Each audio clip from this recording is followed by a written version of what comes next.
Hey guys, welcome to another video. My name is Ryder Sigety and I'm a Yamaha off-road factory support rider, and I have 3 GNCC national championships. So this is the Tiger Run GNCC 2023 and I'm here with my dad, Mike Sigety. Say hello. Hello. As you can see, I started off with a good start and I got bumped a little bit, which we'll go through over later. And I ended up making my way all the way back into 4th by the time I get into this wood section. Yeah, so when I saw you get to the first turn, you looked like you had a good start, and definitely 5th is not bad, or wherever you're in right now. But why don't you show some pictures of what happened on the start?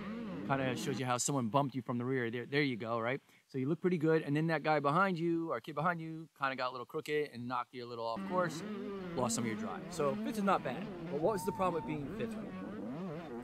The biggest problem was definitely that there was somebody in this group holding the whole group up, and it was allowing everyone behind us to catch up. So it didn't give me a chance to space out from anyone. It kind of just held us all tightly together.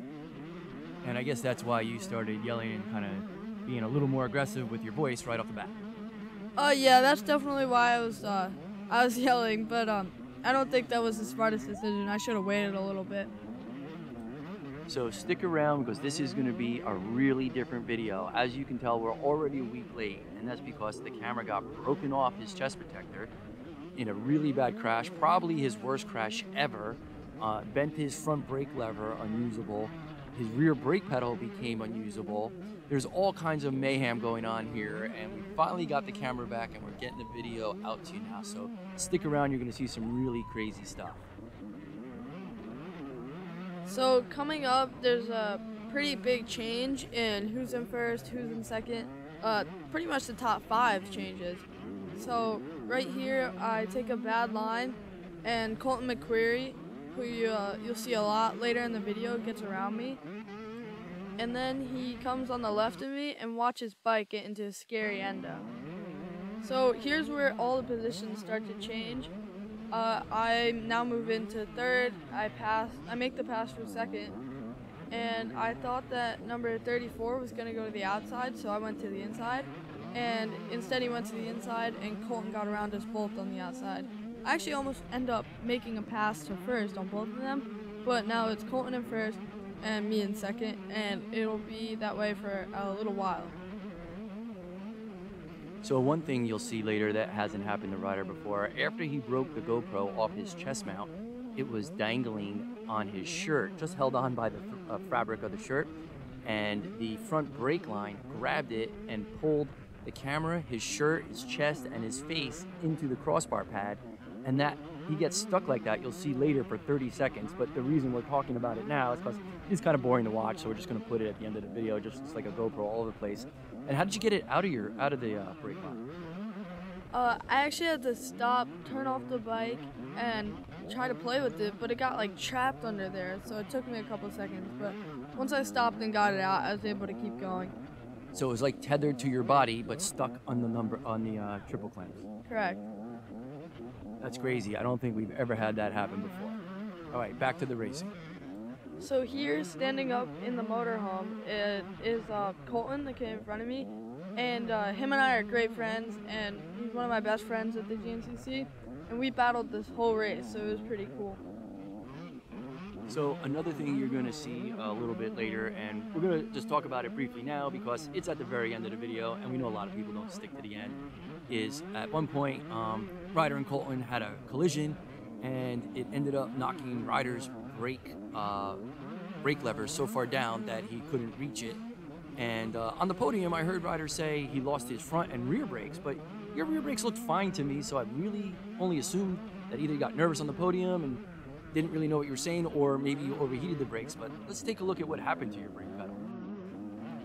So in the crash, you not only bent your front brake lever and bent your handlebar mounts, but you also bent your exhaust pipe, and it pulled the hanger away from the bike, and the brake snake is connected to the hanger and wouldn't allow you to do all the brake pedal. And if you look over here to the right, you can see the front brake lever kind of facing down, where most people could normally deal with that, but Ryder, with his little hand, among other little things which we won't talk about, it was hard for him to reach. Oh, what are you smiling about, kid?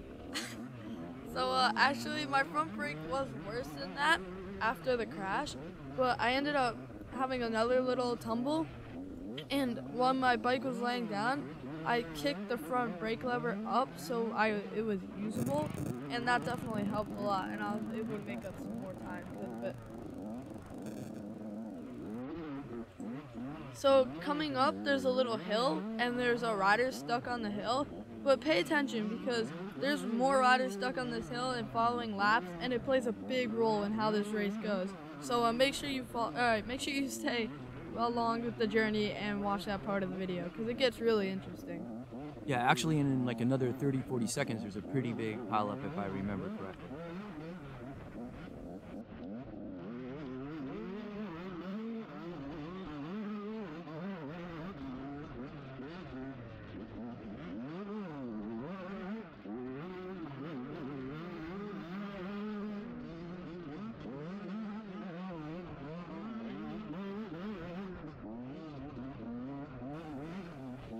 So coming up, I think we just go up this hill and there's a pileup, but Colin and I found a pretty good way around them. Yeah, right here. We take an inside line. But that could have definitely, like, that happening at any part of the course could change the race indefinitely and make it so we can't get around or get stuck. So we've been doing seat covers all weekend, and just want to really thank one of our sponsors, Moto Seat. And I don't know if you guys need any seats, but we got a discount code that you can get 40% off. And one thing about Moto Seat that's really awesome is that you can build your seat online and see exactly what it looks like with different colors and stripes and materials, and know what it looks like when it shows up to your door. So if you go to MotoSeat, MotoSeat.com, and just put in on the promo code Sigety with a capital S, that's S-I-G-E-T-Y, you can get 40% off your seat covers. And actually, if you check Ryder's Instagram or my Facebook posts, and even sometimes in the description, there's a lot of discount codes that could save you not only a lot of money, but help you get some really good products for your bike. So another really cool thing about this race, which is Tiger Run, is that it poured so bad Saturday that we wanted to get our bikes from AmPro, Yamaha, and it was just so muddy. Just getting them from them to us was going to be a total mess. So we couldn't do it, and now the course is absolutely perfect. Guys, also please don't forget to like and share because we're trying our best to get this video out as soon as possible after getting our GoPro back, and it would just really mean a lot to us, so thank you. Also, I wanted to thank the person cheering me on the right of the course right there, but I forgot who they were, sadly. So Sunday afternoon, I got a call from a number I didn't expect, and I didn't recognize the voice, and the woman said, "You're very smart." So I said, all right, this is probably a sales call because nobody's ever accused me of that. And it turned out that somebody found our GoPro, and because we put our name and telephone number on it with a Brother label maker machine, when they returned it, they knew exactly who to return it to. And they said in all their years of getting returned items, this was the only time they ever got a GoPro with a name and number on it. So if you have a GoPro, obviously put your name and number on it and you might get it back, because this is the second time in 3 races that it broke off, and these things are expensive, so I hope we don't keep losing them, because if we do, I'm not sure much longer we can use a GoPro. So make sure you guys check out the channel because we're going to be releasing some how-to videos, even though some people think that we're telling you guys too much. So make sure you guys check out the channel and click that little bell down below so you can get notified when they come out. Also, we have some National Enduro highlights too, if you guys think that would be more exciting than the GNCC footage, but I think it's all equally really cool. I actually like the GNCC footage a little better, but I enjoy racing the National Enduros with you together. That's really more fun for me, but either way, you guys are having a pretty good battle here. You're staying really close to him, which is good, because usually with a GoPro, you're 10 feet away, it looks like you're 100 feet away, so you guys are having a nice battle here. This is awesome. Yeah, definitely.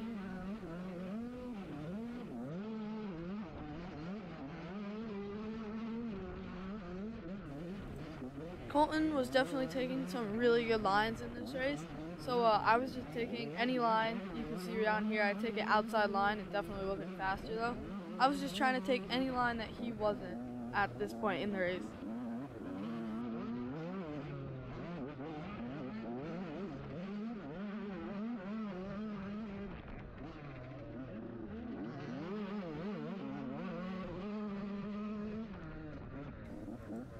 So currently, Ryder's still leading this class.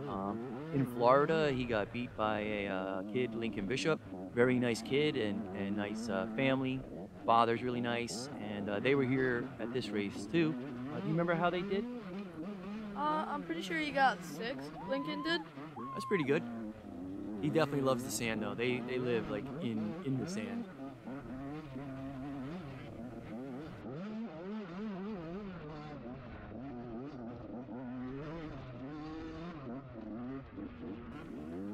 So you see down here, again, I'm just trying to take any line that Colin's not in, and that one definitely didn't work out for me, but I'm just trying my best here.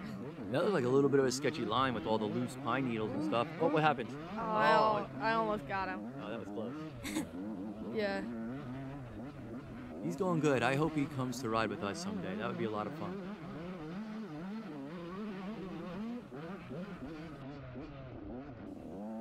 I take a pretty crazy line here, and at one point I didn't even know if I could get through those really tight trees. Like, I started to get a little scared, but I got through them fine. I'm just taking, like I said, I'm trying to not be in the same line as him, just waiting for an opportunity to strike.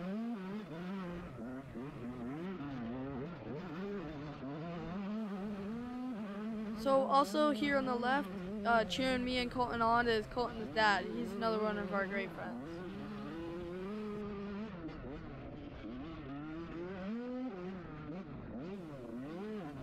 So, for the result of this race, I definitely didn't do as good as I would have hoped, but we can't win them all. I got second in class and 12th overall, and finished 2 seconds behind Colton, which and we still had an hour left of the race, so it stayed kind of consistent throughout the rest of the race. But there was definitely some crazy stuff that happened. So make sure you guys stay and watch it because it gets interesting.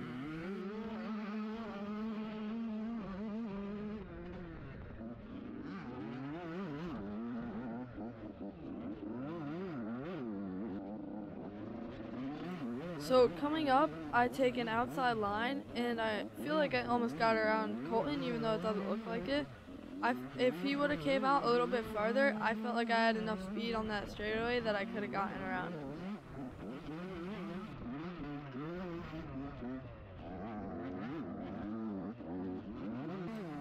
So right here, in like 5-10 seconds, Colton and I collide. I'm just gonna take you through a little step by step.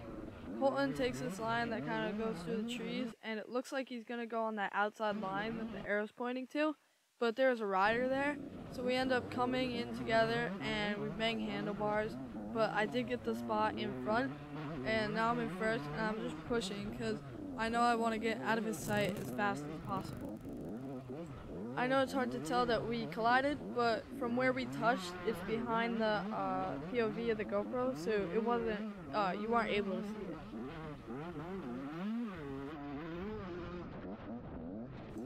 So at this point in the race, I don't know what I was thinking, but as you'll see in a couple of seconds, I come into a turn and I get on the brakes and I stall the bike right here, and I didn't have enough momentum to go through the turn, and I just smacked my face right onto that tree, which was fun. And after all that work, you see Colton just goes right back around me again, and now we do it all over. So as I'm catching back up, I'm gonna talk a little bit about the last crash where the GoPro gets knocked off. So Colton and I were coming around probably one of the fastest straightaways on the track, and there was a little bump, and I wheelied the bump, and he jumped it, and the next thing I know, we both our handlebars are hooked, and we went right towards the tree. So Colton got up first, and he got on his bike, and I got up, and as I was walking to get onto my bike, another rider came and he hit Colton off of his bike and almost hit me. But right here, you see Colton takes the outside, and there's a kid stuck on the hill up there, and I come on the inside, and the kid gets stuck again. So I come over, I make a turn over to the right, and that's where being bigger, like I'm getting a lot taller and stronger now, plays such a big role in this race, because I know at the beginning of last year, probably, I don't think I would have been able to just pick up and move the rear end around or the front end around like that. So it definitely helps when most of my competitors have over 10 pounds on them. Also, that was the second time Colton and I collided, but you couldn't tell because the GoPro was in front of the collision. Right here, I make a little bit of a mistake because I was on a really off-camber line as there was someone in the outside, and it gives Colton a little chance to catch up, which definitely puts us closer for this really fast section coming up, where the big crash does happen.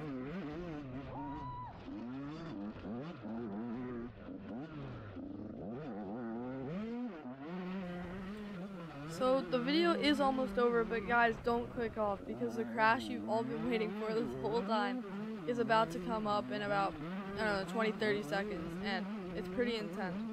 So right here, Miss McQuarrie, Colton's mom, is on the right cheering us on, and we come around this corner, and Colton comes on the outside of me.